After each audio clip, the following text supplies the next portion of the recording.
हरिः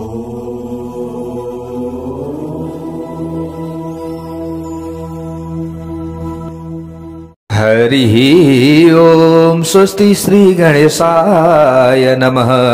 ओम नमो भगवते वासुदेवाय। ओम नमः शिवाय। गुरुर्ब्रह्मा गुरुर्विष्णु गुरुदेव महेश्वरः। गुरुः साक्षात् परं ब्रह्म तस्मै श्री गुरवे नमः। नारायणं नमस्कृत्य नरं चैव नरोत्तमं देवीं सरस्वतीं व्यासं ततो जयमुदीरये। श्री शिव महापुराण श्रवण गर्दै गर्दै आज तपाईं हामी आजको नयाँ भाग 22 मा उपस्थित भइसकेका छौं। सबैले भनौं एकचोटी हर हर महादेव। धर्ममार्ग युट्युब च्यानलको माध्यमद्वारा हजुरहरूले यतिखेर श्री शिव महापुराणको रुद्र संहिताको सृष्टि खण्ड भित्र रहेका यी कथा प्रसंगहरूलाई श्रवण गर्दै हुनुहुन्छ। म टिका पौडेल हजुरहरू समक्षमा आज पनि उपस्थित भइसकेको छु। सर्वप्रथम सम्पूर्णमा जय श्री हरि जय श्री राधे ओम नमः शिवाय भन्न चाहन्छु। सबैको दिन मंगलमय बनोस्, कल्याणमय बनोस्, सुखमय बनोस्, आनन्दमय बनोस्, भक्तिमय बनोस्, यही कामना हामी गर्दछौं। र भगवान हुने भोले बाबाले हाम्रो सारा दुःख कष्ट दरिद्रताहरू हरण गरिदिनुहोस्। उहाँ त आशुतोष हुनुहुन्छ, एकदम छिटो हामीसँग प्रसन्न हुनुहोस् र हामीलाई उत्तम गति प्राप्ति होस्, हामी यही प्रार्थना गर्दछौं। हामीले यहाँ श्रवण गर्दै थियौं नारदजीलाई अत्यन्त अहंकार उत्पन्न भएको थियो कि मैले नै कामदेवलाई जिते, मैले जिते कामदेवलाई। सबैले भन्नुभयो नसुनाउनु है, नसुनाउनु कसैलाई पनि। त भगवान श्री हरि विष्णुलाई पनि अन्तिममा गएर सुनाउन पुग्नुभयो नारदजीले। त के भइहाल्यो भन्दा अब भगवान श्री हरि विष्णुले यसो विचार गर्नुभयो, ओहो भक्त त हुन् मेरा, भक्त त हुन् भगवान भोले बाबाका, तर के भन्दा यिनमा अभिमान आयो। भक्तमा अभिमान आउनु राम्रो हुँदैन। भक्तमा नै अभिमान आयो भने त केही कुराको महत्त्वै भएन नि, हैन। भक्ति गर्छ भगवानको अनि उसमा अभिमान आउँछ भने उसले गरेको त्यो भक्तिको, त्यो भगवानको पूजाको त्यसको के मतलब भएर। त्यसैले यिनको अभिमान तोड्नु पर्दछ। त भगवान श्रीहरिले अभिमान तोड्दिनु भयो नारदजीको। तर नारदजीले फेरि के गर्नुभयो भने भगवान श्री हरि विष्णुलाई श्राप पनि दिनुभयो। यो के को माया थियो भन्दा भगवान भोले बाबाको माया थियो। भगवान शिवजीको मायामा हामी सबै बाँधिएका छौं। ल हेर्नुहोस्, भगवानको मायामा हामी सबै बाँधिएका छौं। ल हेर्नु है, अब ब्रह्मा विष्णु महेश, ब्रह्मा विष्णु महेश यहाँनिर तीनैजना मिलेर अथवा यो तीन तत्व मिलेर भनौं, हुन त एउटै हो। फेरि ब्रह्मा पनि विष्णु महेश एउटै हुनुहुन्छ। उहाँहरू तत्व एउटै हो, गर्ने काम एउटै हो। हामीले जति पनि कथाहरू सुन्छौं कि ब्रह्माजीले पनि विष्णुजीले पनि हैन, भगवान भोले बाबाले पनि श्री हरि विष्णुले सबैले के गर्ने, सृष्टि गर्ने, पालन गर्ने, सम्मान गर्ने, सबैको काम त एउटै भयो नि। त्यो भइसकेपछि तत्व एउटै हो। यहाँ अलिकति रूप गुण अलग, भक्तहरूले अलग नाम दिए, त्यति मात्रै हो। तर तत्व त एउटै हो। हामीले बारम्बार भन्ने गरेका छौं प्यारा भक्त भागवतहरू। ल हेर्नुहोस्, अब यहाँनिर नारदजीले श्राप दिनुभएको थियो कि मेरो मुख त बाँदरको जस्तो बनाइदिनु भयो, त्यसै कारणले गर्दा अब तपाईले महान एक यो तत्व हैन, महानतम तत्व जो गुणातीत हुनुहुन्छ, त्रिगुणातीत हुनुहुन्छ, तर तपाईले नि त्रिगुणलाई धारण गरेर अथवा मनुष्य भएर तपाई आउनु पर्नेछ र त्यो समयमा पत्नी वियोगमा तपाई तडपिनु पर्नेछ। त्यो समयमा मेरो मुख बाँदरको जस्तो बनाइदिनु भयो नि, त त्यो समयमा बाँदरले नि तपाईको रक्षा गर्नुपर्नेछ, यसरी श्राप दिनुभएको थियो। त्यही भएर उहाँ नै भगवान श्री रामको रूपमा अवतरित हुनुभयो, भगवान श्री हरि विष्णु। यही श्रापका कारणले भन्ने कथा प्रसङ्गहरू छन् प्यारा भक्त भागवतहरू। र अब दुई रुद्रगणहरूलाई पनि श्राप दिनुभएको थियो नारदजीले। ब्राह्मण भएर पनि तिमीहरू चाहिँ असुर योनिको को जस्तो चाहिँ तिमीहरूको चाहिँ के हुनेछ, विचार हुनेछ, बुद्धि हुनेछ त्यस्तो। ब्राह्मणको कुलमा जन्म त लिनेछौ, त्यसैले त त्यही श्रापले गर्दा रावण कुम्भकर्ण आदि भएका कथा प्रसङ्गहरू पनि छन्। ल हेर्नुहोस् प्यारा भक्त भागवतहरू, अब यी विविध प्रसङ्गहरू छन्। ब्राह्मण कुलमा उत्पन्न भएका हुन् नि त रावण पनि, होइन र? ब्राह्मणका छोरा हुन्। उनले लेखेको रावण संहिता छ नि, त्यो रावण संहिताभित्र यति दिव्य दिव्य मन्त्रहरू छन्। रावण एकदम ठुलो कर्मकाण्ड गर्नेवाला थिए।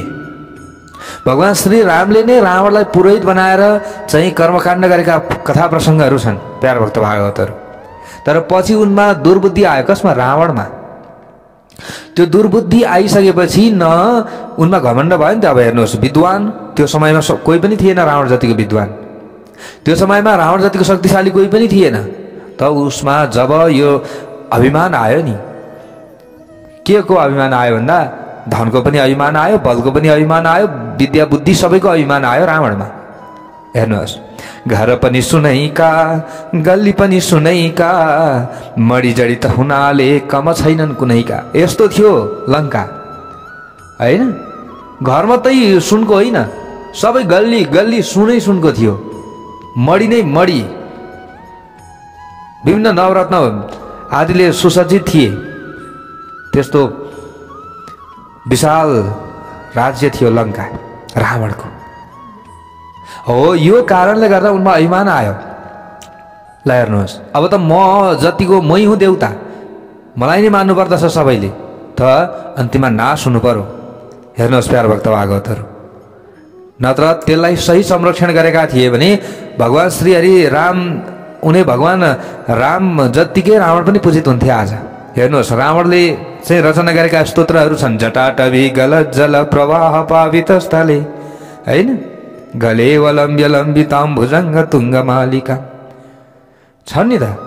रावणले रचना गरेको स्तोत्र हो त्यो। कसलाई प्रसन्न गराउनका लागि? भगवान भोले बाबालाई प्रसन्न गराउनका लागि। त रावणले त्यो रचना गरेको त्यो स्तोत्र गाएपछि भगवान उनी शङ्कर पनि प्रसन्न हुनुभएको थियो र रावणलाई आशीर्वाद दिनुभएको थियो। त भगवान शङ्करको पनि भक्त थिए रावण। त कैलाशलाई उचाल्न सक्ने क्षमता थियो, शक्ति थियो रावणसँग। ल हेर्नुहोस्, तर त्यो शक्ति पछि क्षीण हुँदै गयो। त्यो शक्तिको दुरुपयोग हुँदै गइसकेपछि शक्ति क्षीण हुँदै गयो।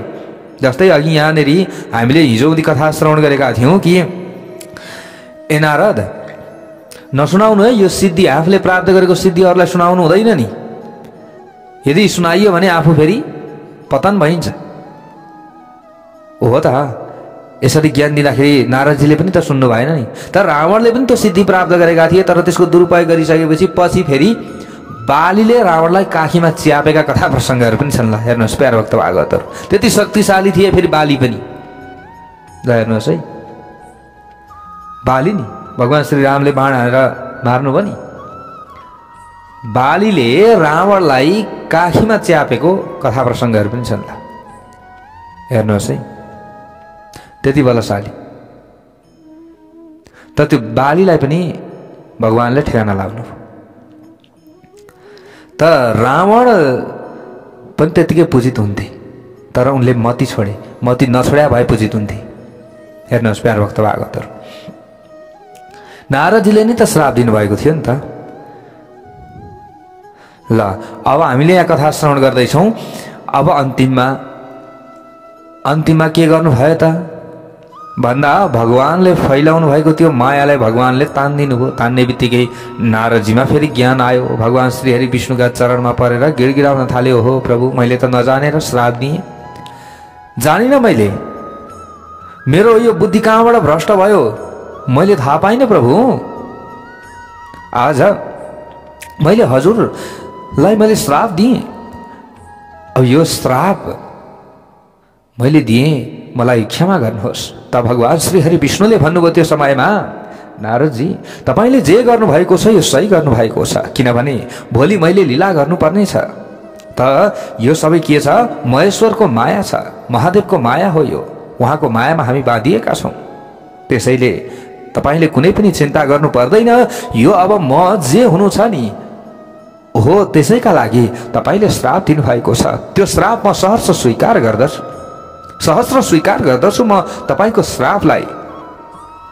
हेर्नुहोस् त यता अब नारदजीले फेरि गिडगिडाउन थाल्नुभयो, हे प्रभु अब कसरी मैले यो प्रायश्चित्त गर्ने त?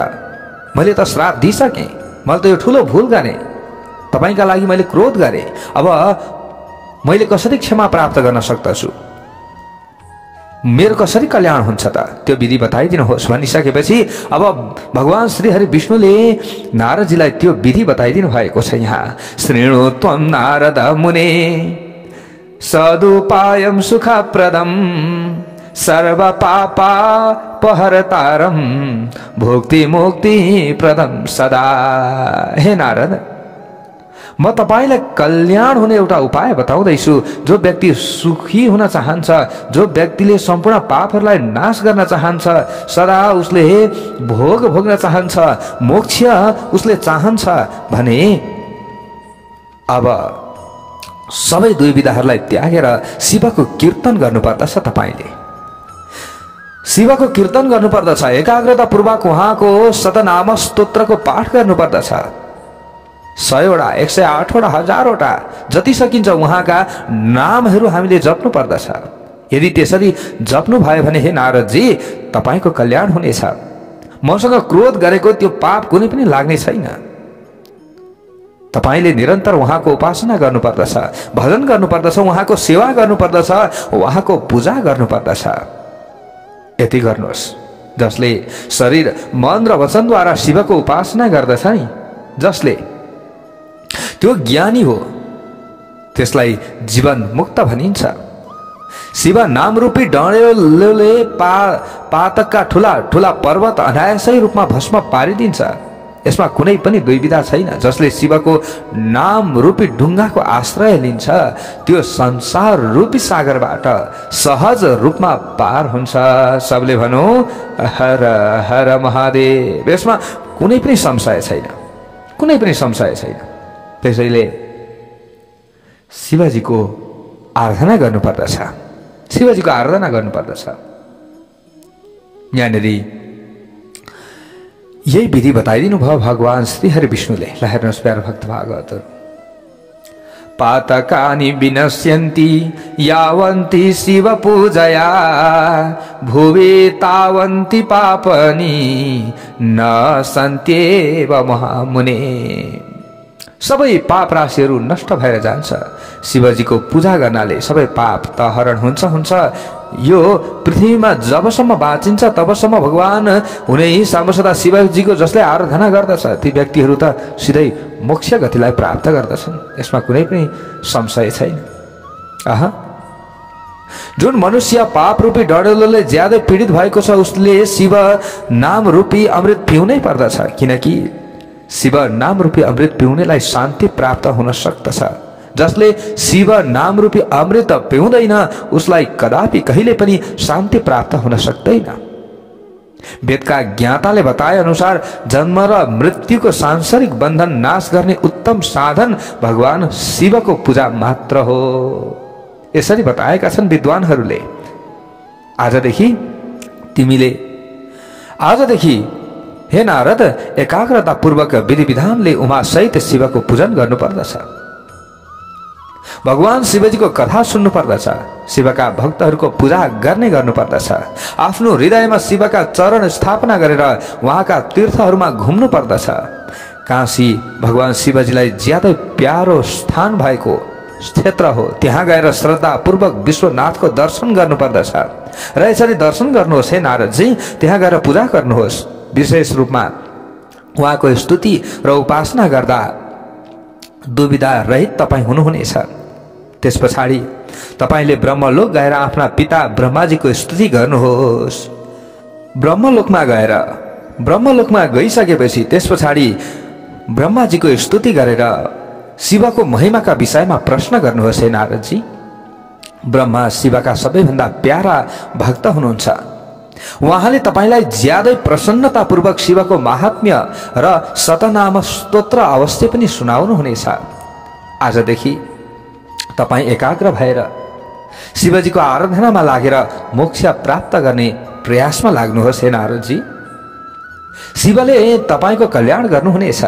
यसरी नारदजीलाई भगवान श्रीहरि विष्णुले उपदेश दिनुभयो। त्यस पछाडि भगवान श्रीहरि विष्णु त्यहाँबाट अन्तर्ध्यान हुनुभयो। सुतजीले अगाडि गएर भन्नुहुन्छ, यहाँनिर सौनकादि 88,000 ऋषिहरूलाई अन्तर्हिते हरौ विप्रा नारदो मुनि सत्तमः विचचार महिं पश्यन् शिवलिङ्गानि भक्तितः। यहाँ सुताजी भन्नुहुन्छ, यस्ता प्रकारले भगवान श्रीहरि विष्णुले उपदेश दिइसकेपछि उहाँ अन्तर्ध्यान हुनुभयो। त्यस पछाडि नारदजी भक्तिपूर्वक शिवलिङ्गको दर्शन गर्दै पृथ्वी लोकमा यताउता घुम्न लाग्नुभयो। किनभने भगवान श्रीहरि विष्णुले भन्नुभएको छ नि त, हे नारदजी तपाईले शिव क्षेत्रमा जानुहोस्, हरेक शिव क्षेत्रमा गएर भगवान सम्म सदा शिवजीको आराधना गर्नुहोस्। त्यही कुरालाई अंगीकार गर्दै उनै जो नारदजी हुनुहुन्छ, नारदजी घुम्दै हुनुहुन्छ यताउता। यसरी नारदजीले भोग र मोक्ष प्रदायक शिवलिङ्गको दर्शन गर्दै घुमिराख्नु भएको छ। यसरी घुमेका कारणले गर्दा उहाँको मन शुद्ध भयो र शुद्ध भएको अनुभूति पनि भयो नारदजीलाई। दुवै शिवका गण त्यो समयमा घुम्दै गरेको समयमा नारदजीको अगाडि आएछन्। अब तिनीहरू नारदजीले दिएको श्रापबाट मुक्त हुने उपायका विषयमा जान्ने अभिलाषा लिएर फेरि नारदजीको शरणमा आए। किनभने नारदजीले श्राप दिनुभएको थियो नि त दुई रुद्रगणलाई। तिनै रुद्रगणहरू आएर नारदजीका चरणमा पर्दै उनीहरूले भन्न लागे, हामी दुवै शिवका गण हौं। शिवका गणहरूले भन्न थाले, ब्रह्मपुत्र सुरर्षेहि श्रेणु प्रीत्या वयोर्वचः तवापराध करतारा वावं विप्रो न वस्तुतः। यहाँ दुवै यी शिवगणहरूले आएर भन्दैछन्, हामीबाट ठूलो गल्ती हुन गयो हे नारदजी। राजकुमारी श्रीमतीको स्वयंवरमा तपाईको मन एकदम मोहित भएको थियो। त्यस समयमा उनी भगवान शिवजीको प्रेरणा अनुसार तपाईले हामीलाई श्राप दिनुभएको छ। त्यहाँ बोल्न उचित नहुने देखेर हामीले त्यहाँनिर मौनता धारण गर्यौं। त्यहाँ हामीले केही पनि बोलेनौं, आफ्नो जीवनको रक्षा गर्यौं। त्यो समयमा यसमा कसैको दोष नभएका कारणले गर्दा हामीलाई आफ्नो कर्मको फल प्राप्त भएको हो। अब प्रसन्न भएर तपाईले हामी माथि कृपा गर्नुहोस्, के गर्दा अब हाम्रो कल्याण हुन्छ। यसरी ती शिव गणहरूले प्रश्न गर्न लागे। त्यस पछाडि नारदजी भन्नुहुन्छ, श्रृणुतं मे महादेव गणौ मान्यतमौ सतां वचनं सुखदं मोह निर्मुक्तं च यथार्थकम्। नारदजीले अब यहाँनिर भन्नुहुन्छ, तपाईहरू भगवान शिवजीका गण हुनुभएका कारणले गर्दा ज्ञानीहरूका लागि सम्माननीय हुनुहुन्छ। जस्तो सुकै ज्ञानी भए पनि तपाईहरू ती ज्ञानीहरूका लागि सम्माननीय हुनुहुन्छ, वन्दनीय हुनुहुन्छ। यसैले तपाईहरूले मेरो कुरा ध्यानपूर्वक अब सुन्नुहोस्। पहिले मेरो बुद्धि पनि भ्रमित भएको थियो।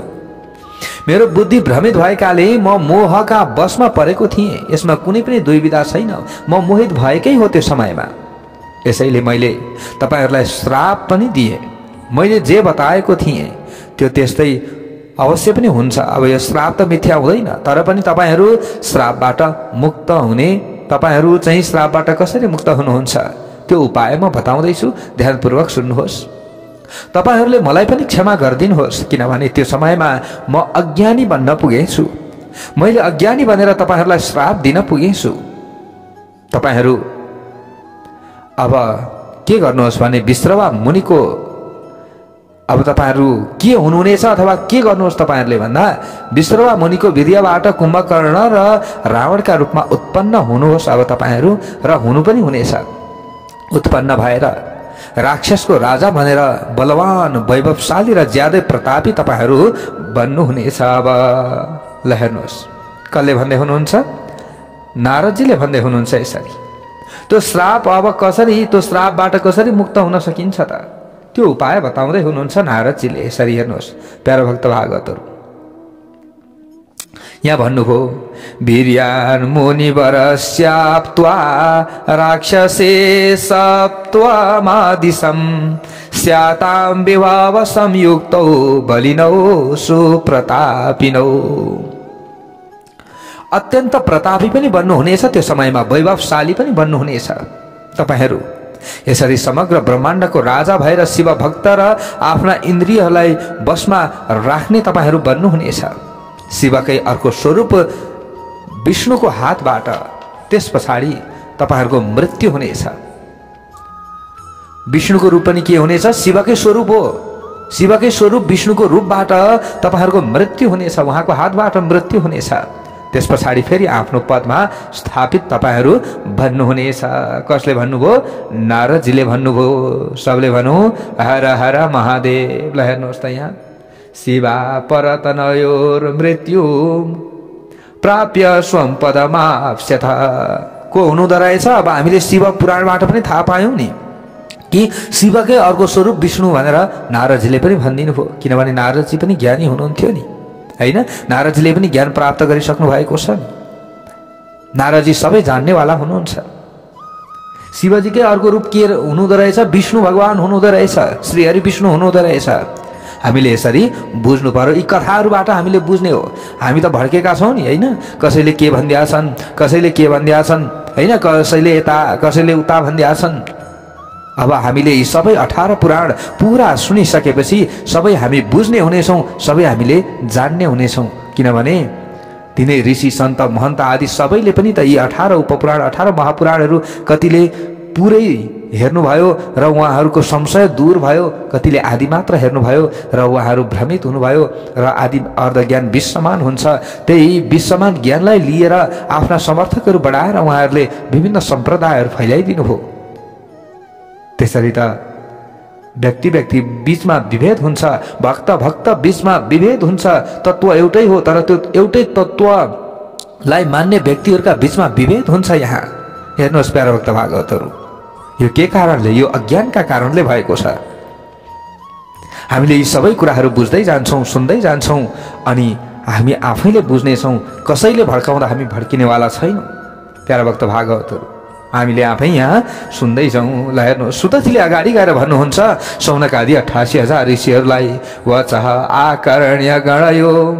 ल हेर्नुहोस् है प्यारो भक्त भागवतहरू, इत्याकर्ण मुनेर वाक्यम नारदस्य महात्मनः उभौ हरगणौ प्रीतौ स्वं पदम जगमतुर्मुदा। नारदजीका यस्ता प्रकारका कुरा सुनिसकेपछि ती दुवै अत्यन्त प्रसन्न हुनुभयो। दुवैको शिवगण आफ्नो ठाउँमा गएर त्यस पछाडि नारद पनि हर्षित हुँदै शिवको ध्यान र शिवका तीर्थहरूको दर्शन गर्दै पृथ्वी लोकमा अब घुम्न थाल्नुभयो। त्यस पछाडि उनीहरू त आफ्ना ठाउँमा गए नि त। अब दुई शिवगण गए। अब समय आइसकेपछि उनीहरू अब अवश्य पनि ब्राह्मणका कुलमा उनीहरू जन्म त लिनेछन्, तर त्यो समयमा के हुनेछन्? अलिकति दूषित मतिका हुनेछन् उनीहरू, प्रतापी पनि हुनेछन् अवश्य पनि।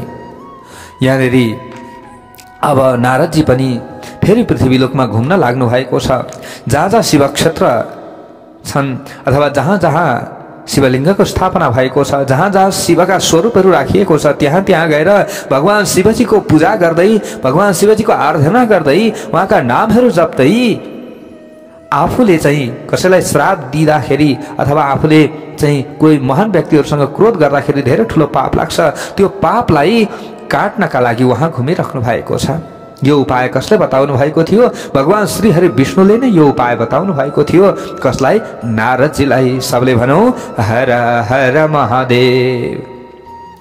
उनी नारदजी अन्तमा नारदजीले अन्तमा शिव स्वरूपी र शिवलाई आनन्दित बनाउने काशीमा जानुभयो। काशीको दर्शन गरेपछि नारदजी ज्यादै आनन्दित पनि हुनुभयो, प्रसन्न हुनुभयो नारदजी। र नारदजीले त्यहाँ विश्वनाथको दर्शन गर्नुभयो, भक्तिभावपूर्वक उहाँको पूजा गर्नुभयो, विश्वनाथको स्मरण गर्दै। त्यस पछाडि नारदजी ब्रह्मलोक जानुभयो। सबले भनौँ हर हर महादेव। यसरी निरन्तर रूपमा शिवको स्मरण गरेकाले नारदजीको बुद्धि शुद्ध भएको थियो। ब्रह्मलोक पुगेपछि शिवको तत्त्वका विषयमा यथार्थ रूपमा जान्ने अभिलाषा अब नारदजीलाई भयो। अनेकौं स्तोत्रद्वारा ब्रह्माजीको स्तुति गर्नुभयो नारदजीले। अनि ब्रह्माजीसँग शिवको तत्त्वका बारेमा नारदजीले यहाँनिर सोध्नुभयो। त्यस समयमा नारदको मन भगवान शिवजीमा एकाग्र भइसकेको थियो। प्यारा भक्त भागवतहरू हेर्नुहोस्, नारदजीले यहाँनिर गएर सोध्नु भएको छ। के सोध्नुभयो?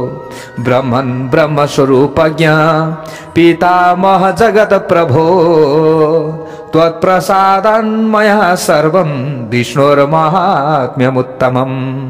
नारदजीले सोध्नुभयो, तपाईका कृपाले मैले भगवान श्री हरि विष्णुको महात्म्यका बारेमा ज्ञान हासिल गरिसकेको छु, मैले जानिसकेको छु।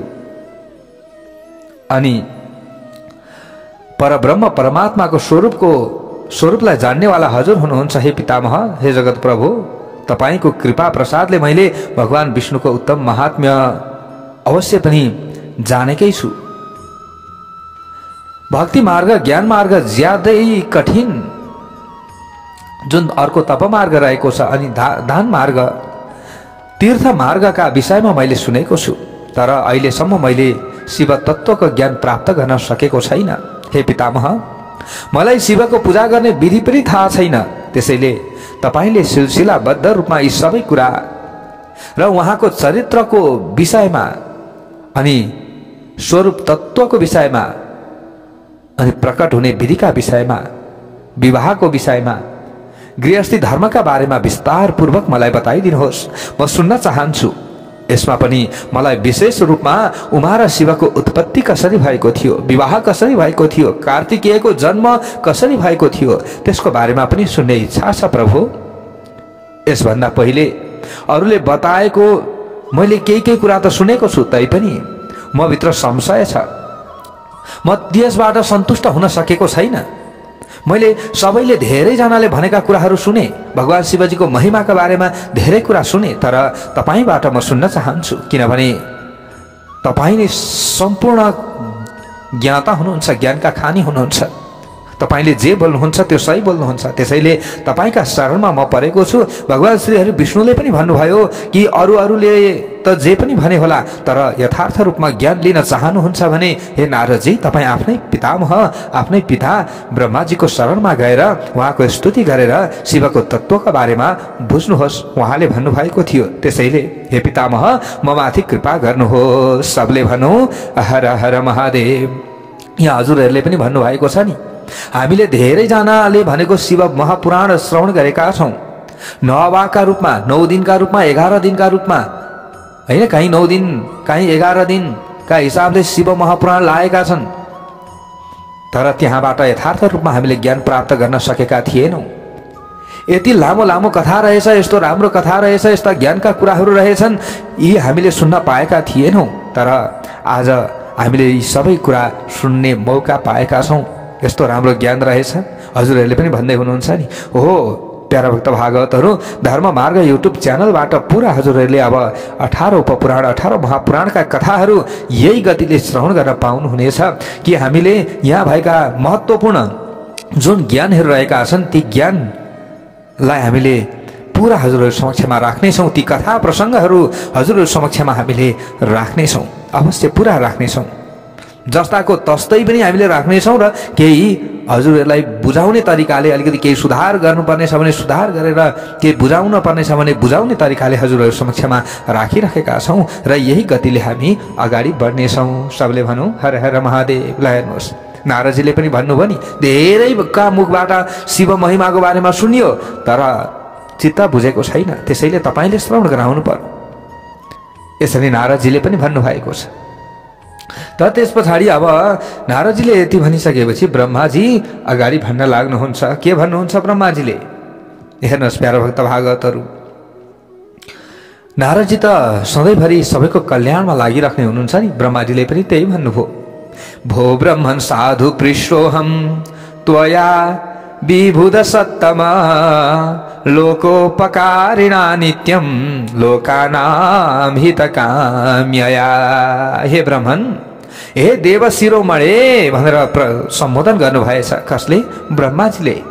नारदजीलाई, हे देवहरूका शिरोमणि, देवहरूका मणि, ल हेर्नुहोस्, तपाईँ यहाँनिर सबैको कल्याण गर्ने हुनुहुन्छ भनेर भगवान श्री हरि विष्णुले पनि भन्नुभएको थियो नि।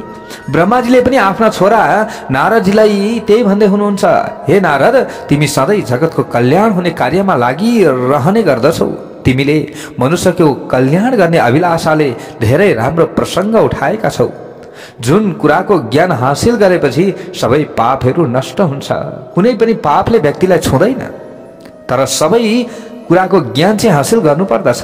ज्ञान हामीले सुनेर प्राप्त गर्ने हो र सही ठाउँबाट सुनेर प्राप्त गर्ने हो, नत्र अनेक ठाउँमा उटपट्याङ कुराहरू मात्र भयो भने त त्यसबाट त सही ज्ञान हामीले प्राप्त गर्न सक्दैनौँ। कथा कथा मात्रले हामीलाई सबै कुरा ज्ञान हुँदैन।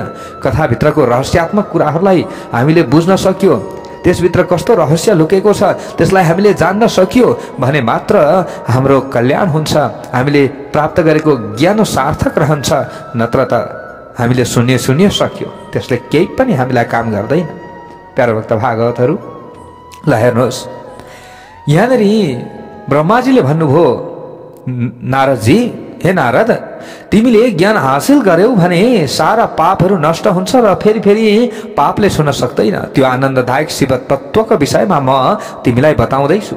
तर त्यो तत्त्व जान्नुभन्दा पूर्व बुझ्ने प्रयत्न गर्नुपर्दछ, ध्यानपूर्वक सुन्नु पर्दछ, अनि मात्र जानिन्छ। त्यतिकै कहाँ जानिन्छ र? शिव तत्त्वको स्वरूप ज्यादै सर्वोत्कृष्ट र आश्चर्यजनक पनि रहेको छ। व्यक्तिहरू आश्चर्यचकित हुन्छन् शिव महिमा सुनिसकेपछि। ओहो, यस्तो राम्रो ज्ञान रहेछ, यस्तो राम्रो कथा रहेछ। व्यक्तिहरू सन्तुष्ट रहन्छन् शिव महिमा सुनिसकेपछि।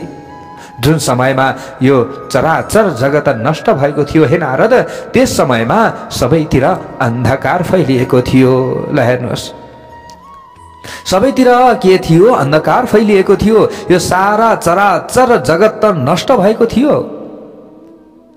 त्यो समयमा सूर्य, चन्द्रमा, ग्रह, नक्षत्र, दिन, रात, अग्नि, पृथ्वी, वायु र जलको अस्तित्व समाप्त भएको थियो। केही पनि थिएन। प्रकृति रहित शून्य आकाशको प्रकाश मात्र देखिन्थ्यो। जुन समयमा नजानिएको आदिको पनि अस्तित्व नरहेकाले शब्द, स्पर्श, गन्ध, रूप र रसको पनि यथार्थ रूपमा अभाव थियो। त्यो समयमा कसैले पनि केही कुरो छँदै थिएन, के जान्ने कुरा त छँदै थिएन। त्यो समयमा दिशाहरू पनि कुनै पनि अनुभूति हुँदैन थियो। अब कहाँबाट अनुभूति गर्ने? सूर्य थिएन, कताबाट सूर्य उदाउँथ्यो केही थाहै थिएन। अब केही यो सृष्टि नै थिएन त्यो समयमा। यसरी सबैतिर फैलिएको त्यो समयमा तत् सत ब्रह्ममा जुन सत बताएको छ त्यो मात्र एउटा बाँकी रहेको थियो।